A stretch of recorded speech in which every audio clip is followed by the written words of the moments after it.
شروع اللہ کے نام سے جو سب پر مہربان ہے، بہت مہربان ہے۔ میں قسم کھاتا ہوں قیامت کے دن کی، اور قسم کھاتا ہوں ملامت کرنے والے نفس کی کہ ہم انسان کو ضرور دوبارہ زندہ کریں گے۔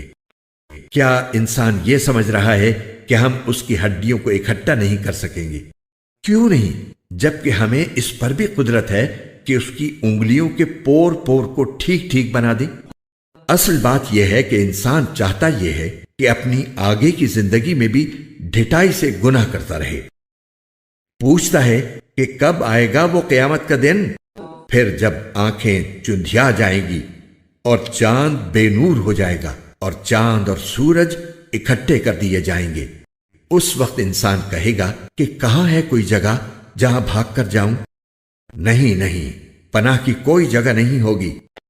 اس دن تو ہر ایک کو تمہارے پروردگار ہی کے سامنے جا کر ٹھہرنا پڑے گا۔ اس دن ہر انسان کو جتلا دیا جائے گا کہ اس نے کیا کچھ آگے بھیجا ہے اور کیا کچھ پیچھے چھوڑا ہے، بلکہ انسان خود اپنے آپ سے اچھی طرح واقف ہوگا، چاہے وہ کتنے بہانے بنائے۔ اے پیغمبر، تم اس قرآن کو جلدی جلدی یاد کرنے کے لیے اپنی زبان کو ہلایا نہ کرو۔ یقین رکھو کہ اس کو یاد کرانا اور پڑھوانا ہماری ذمہ داری ہے۔ پھر جب ہم اسے جبرائیل کے واسطے سے پڑھ رہے ہوں تو تم اس کے پڑھنے کی پیروی کرو، پھر اس کی وضاحت بھی ہماری ذمہ داری ہے۔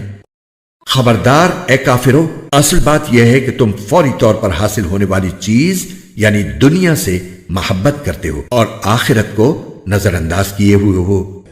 اس دن بہت سے چہرے شاداب ہوں گے، اپنے پروردگار کی طرف دیکھ رہے ہوں گے۔